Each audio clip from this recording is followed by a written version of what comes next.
If the inquiry requested it, would you support them calling your Chief of Staff and subpoenaing her full phone and communication records? Well, Rachel, anyone can be called by the inquiry, and that's entirely a matter for them. Entirely a matter for them.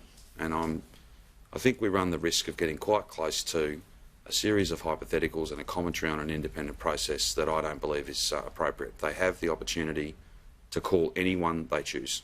They've done that. Beyond that, it's entirely a matter for them, and those sorts of questions I think would be best directed to them.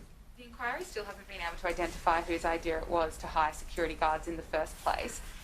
Phone records could possibly lead to that. So the opposition will be writing to the inquiry that they try and follow up if they can obtain these phone records. Seeing as the inquiries cost $6 million, is that something you'd support?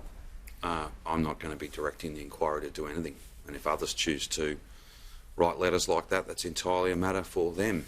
And that's a consistent position that I've had from the very moment that I established the inquiry. It's at arm's length. It needs to be at arm's length. The fact that no evidence has been led with a definitive conclusion doesn't mean the board won't come to one. That's the nature of these things. They'll look at all the evidence, they'll look at all the information, and then they'll come up with whatever findings they make. But those findings will be by them, not by me. I was very clear, and I have said this many times. We were not going to be marking our own paper. We were not going to be sitting in judgment on ourselves, of ourselves. We would have an independent process for that.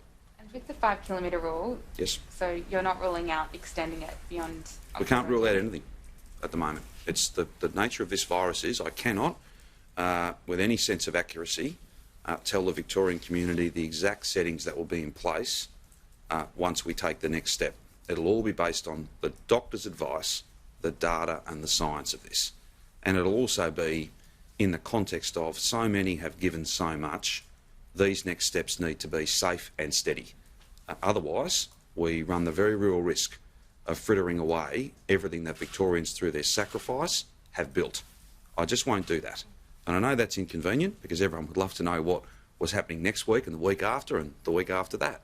But that's not the nature of this virus. That's why, for instance, today it's really good news to be able to say, to give all parents, teachers, staff and, of course, students some certainty about when they're going back to face-to-face learning. But that 2-week gap between primary year 7 and then the 8, 9 and 10s, we'd love not to have that.